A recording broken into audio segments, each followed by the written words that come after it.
কাটোয়া বিধানসভা তৃণমূল কংগ্রেস প্রার্থী রবীন্দ্রনাথ চ্যাটার্জির সমর্থনে সোমবার পথসভা অনুষ্ঠিত হল পূর্ব বর্ধমান জেলার দাইহাট পৌরসভার ৮ নম্বর, ১৪ নম্বর এবং ৯ নম্বর ওয়ার্ডে। উপস্থিত ছিলেন দাইহাট শহর তৃণমূল কংগ্রেসের সভাপতি অমরেন্দ্রনাথ দাস, জেলা পরিষদের সদস্য নিতাই সুন্দর মুখার্জি, দাইহাট পৌরসভা চেয়ারম্যান সমর সাহা, ৮ নম্বর ওয়ার্ডের কাউন্সিলর অসীম ঘোষ, ৯ নম্বর ওয়ার্ডের কাউন্সিলর দলজিৎ মণ্ডল, জেলার নেতা রাধানাথ ভট্টাচার্য সহ অন্যান্য নেতৃবৃন্দ। এই পথসভায় তৃণমূলের কর্মীরা হাজির হয়েছিল। এলাকার মানুষদের দীর্ঘদিনের দাবি, দাইহাট শহর এলাকায় মহিলা কলেজ নেই। ভোট আসলেই প্রতিশ্রুতি। তৃণমূল প্রার্থী রবীন্দ্রনাথ চ্যাটার্জি ইশতেহার প্রকাশ করেছেন। সেই ইশতেহারে রয়েছে দাইহাটে মহিলা কলেজের কথা। সবাই তাকিয়ে রয়েছে কবে মহিলা কলেজ হবে দাইহাটে। পথসভা থেকে নেতৃত্বের দাবি, দাইহাট পৌরসভায় এলাকা থেকে বিপুল ভোটে জয়লাভ করবেন প্রার্থী।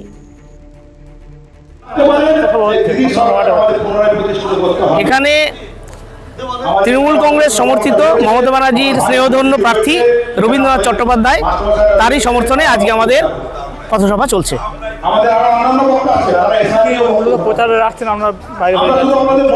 আমাদের এখানে প্রচারে বিভিন্ন সেলিব্রিটি তো আসছেই, সব শুনে যাচ্ছে।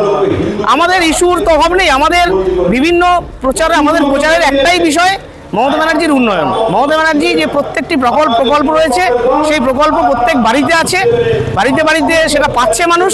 এবং কোনো ভাওতাবাজি চিটিংবাজি কথা নয়, যেগুলো উনি বলেছেন প্রত্যেকটি মানুষ পাচ্ছে, এবং সেইটাই আমাদের প্রচারের বিষয়। এটা মানুষ অটোমেটিক জানে, কিন্তু আমরা আরেকবার তাদেরকে মনে করাচ্ছি। কিন্তু বিজেপি যেখানে বিভিন্ন ধরনের ভাওতাবাজি প্রকল্পের কথা বিগত দিনে বলেছে এবং সেটা যে দেয়নি, এবং আগামী দিনে এখনও যেটা তারা বলছে এই নির্বাচনকে সামনে রেখে, সেগুলো যে তারা দেবে না, আমরা সেটাই মানুষকে বোঝাচ্ছি। এসআইআর নিয়ে তো মানুষের এসআইআর নিয়ে ভোগান্তি বলতে, এসআইআর নিয়ে ভোগান্তি সব থেকে আমাদের দাইহাট পৌরসভার মধ্যে ৯, ১০, ২ যেখানে আমাদের এই ওয়ার্ডগুলোতে পূর্ববঙ্গীয় মানুষের বেশি প্রাদুর্ভাব রয়েছে, সেই সব মানুষরা সবচেয়ে বেশি ভুক্তভোগী। কারণ হচ্ছে এখানে ওপার বাংলা থেকে মানুষগুলি এসেছিল আজ থেকে কিছু বছর আগে, কেউ ৫০ বছর, কেউ ৪০ বছর, কেউ ৩০ বছর, ৬০ বছর আগে। সেই সব মানুষদের হ্যারাসমেন্ট করেছে এবং তারা বিরক্ত হয়ে গেছে এবং অনেকের নাম বাদ দিয়েছে, এবং এই নাম বাদ দেওয়ার জন্য মানুষ খুব ক্ষুব্ধ, এবং তার জন্য কিন্তু বিজেপি যে আরও ধরাশায়ী হবে এটা নিশ্চিত।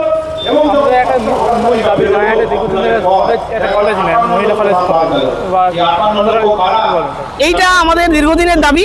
একটা ফায়ার ব্রিগেড, একটা থানা এবং একটা মহিলা কলেজ, এটা আমাদের দীর্ঘদিনের দাবি। বিগত দিনে চেয়ারম্যান এগুলো দাবি করেছিলেন এবং সেইগুলো আমাদের ফায়ার ব্রিগেডটা হয়ে গেছে, এবং মহিলা কলেজটা একটা হওয়ার পর্যায়ে সিরিয়ালের মধ্যেই আছে আমরা জানি। উপরের নেতৃত্বের কাছ থেকে আমরা জানতে পেরেছি, এবং রবীন্দ্রনাথ চট্টোপাধ্যায় এবছর আরও উদ্যোগ নিয়ে তিনি বলেছেন এটা যত তাড়াতাড়ি সম্ভব এটা করে দেবেন। আমাদের এখানে আমরা পৌরসভার ভোটের সময় ৫২৪ ভোটে লিড করেছিলাম। আমরা সেই ভোটটাকে ধরে রাখবো বলেই আমরা আশা করছি। আপনার নাম? আমার নাম দলজিৎ মণ্ডল, আমি ৯ নম্বর ওয়ার্ডের কাউন্সিলর। কোন কোন ওয়ার্ডে সভা হচ্ছে বা কার উদ্দেশ্যে সভা হচ্ছে? আজকে আমাদের মমতা বন্দ্যোপাধ্যায়ের স্নেহধন্য প্রার্থী রবীন্দ্রনাথ চট্টোপাধ্যায়ের সমর্থনে আমাদের ৮ নম্বর ওয়ার্ডেই পথসভা হচ্ছে, সঙ্গে ১৪ আছে। কি দাবি নিয়ে আমাদের এলাকার উন্নয়ন তো হচ্ছে, তবে শান্তি শৃঙ্খলা বজায় রাখার জন্য, প্লাস আমার দাঁড়ায় কলেজ দরকার আছে, কলেজটা, বাস স্ট্যান্ড, এই দুটো জিনিস নিয়ে আমরা এখানে করছি। লোকসভায় যা হয়েছিল তার থেকে আমরা যে ভালো সাড়া পাচ্ছি আমার ওয়ার্ডে, বিশেষ করে ৮ নম্বর ওয়ার্ডে আগের থেকে। ভালো মার্জিনে আশা করি লিড হয়ে যাবে ভালো মার্জিন। বিরোধীদের এখানে কোনো পাত্তাই নাই, দেখতেই পাই না, এখন আসিনি একদিনও। এসআই নিয়ে যা করার আমরাই করেছি, ফর্ম ফিল আপ থেকে আমাদের কর্মীরা থেকে আমরাই সব কিছু করেছি। হ্যাঁ, আমার ওয়ার্ডে ১২০টা বাদ গিয়েছে আমার ভোট, ওইখানে একটু আমরা পিছিয়ে আছি। আর আমার ভোট সব মোটা ভোট বাদ দিয়েছে। না, প্রভাব পড়বে না, হয়তো লিডের মার্জিনটা একটু কমবে, এইটাই যা হবে। কেন যে কটা ভোট আমার বাদ গিয়েছে সবই মোটা ভোট বাদ গিয়েছে। আমার অর্থ মুসলিম নাই, সব মোটা ভোট বাদ গিয়েছে। প্রচারে কি রাখছেন? প্রচারে আমার একটা রাস্তা একটা ড্রেনের আছে, সমস্যা আছে, ড্রেনটা রাখছি, ঠিক আছে। এখানে 30-40টা ফ্যামিলি বরাবরই জলের মধ্যে বর্ষা হলেই এর জল উঠে যায়। একটা ড্রেন আমার এলাকায় একটা ড্রেন হলেই সমস্যাটা মিটে যাবে। তাহলে মোটামুটি কাজ আমার ভালোই হচ্ছে, অসুবিধা হয়নি। আপনার নাম কত? আমার নাম অসীম ঘোষ, আমি 8 নম্বর ওয়ার্ডের কাউন্সিলর।